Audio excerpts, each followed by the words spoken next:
Hello everybody, this is the Bristol Library Storytime. Today we're going to be reading Bear Has a Story to Tell.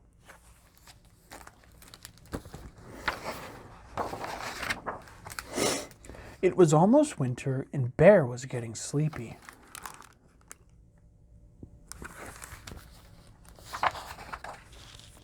But first Bear had to tell a story.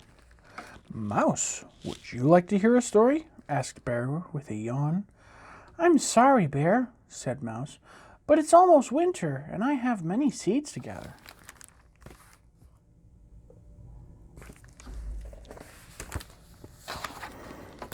Bear helped Mouse find seeds on the forest floor. When they had finished, Mouse said, "See you soon," and tunneled underground to wait for spring.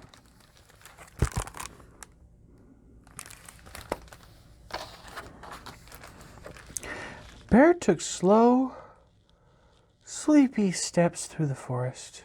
Fallen leaves crunched under his feet. "Hello, Duck," said Bear, sitting down to rest his tired legs. "Would you like to hear a story?" "I'm sorry, Bear," said Duck, "but it's almost winter, and I'm getting ready to fly south."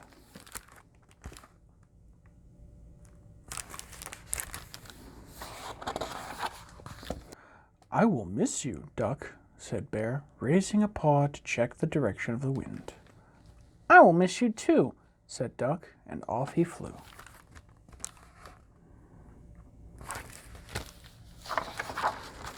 The sun was heavy and hung low in the sky. Bear's eyelids were getting heavy too. He counted colors to stay awake. 3 pink clouds, 2 red leaves, 1 green. "Frog! Hello," said Bear. "Would you like to hear a story?"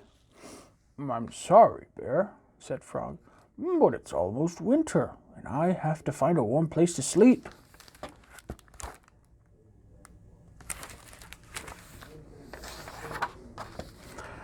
Bear dug a frog-sized hole between 2 evergreens. Then he tucked Frog under a blanket of leaves and pine needles. "Thank you, Bear," said Frog. "I will see you in the spring."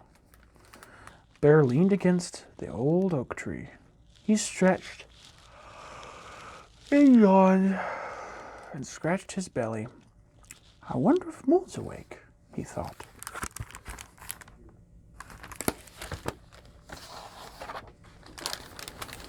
"Mole, are you there? Mole!" Mole was already asleep.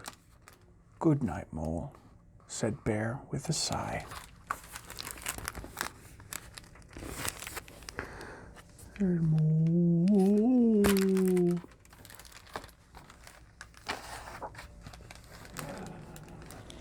The first winter snowflakes began to fall.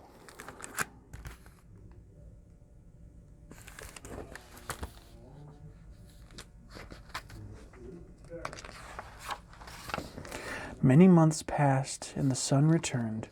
It melted the snow and woke the trees. Bear rolled out onto the green grass.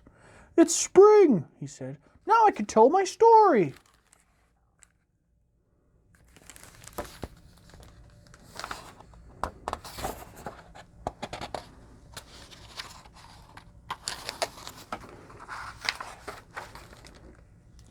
But first, Bear brought Mouse an acorn.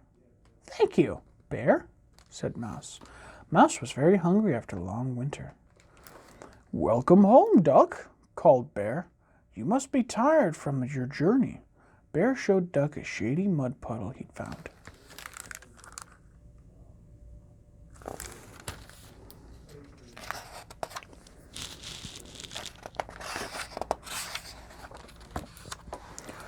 Bear placed Frog in the sunshine until he was warm and awake.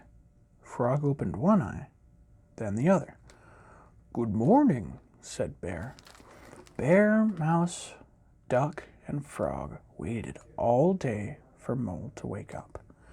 Finally, Mole poked his nose out into the moonlight. "Mole," said Bear, "would you like to hear a story?"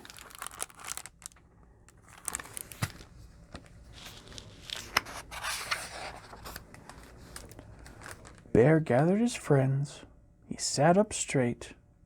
and cleared his throat. He puffed out his chest, and with all his friends listening,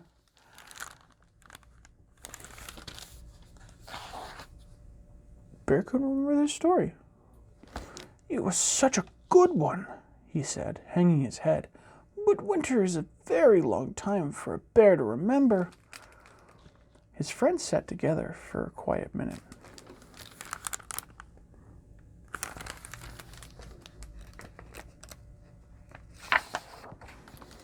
Then Mouse said, Maybe your story is about a bear.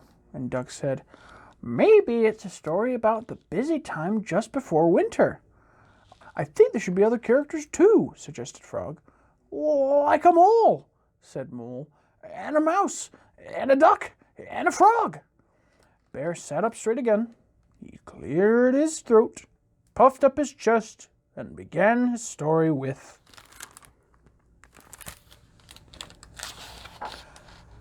It was almost winter, and Bear was getting sleepy.